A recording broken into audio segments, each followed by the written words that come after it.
How you get stuck in a self-sabotaging cycle or a negative personality trait that you yourself don't even want to be in, but you can't seem to break free of it. This is all coming from our book, The Inner Work. If you want to learn how to break free of your patterns and change and live a life of true freedom and lasting happiness, check it out. But here's how this happens. Subconscious conditioning. We go through an original negative exposure or a traumatic event. So let's say someone totally violates you as a child. Something painful goes on, and you can imagine all the different ways that happens.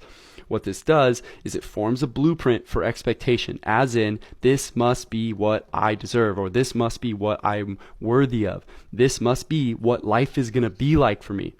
Consciously, you would never agree with that, but this is what your subconscious is doing. So it goes through some sort of negative exposure or trauma and says, this is what is going to be normal for me.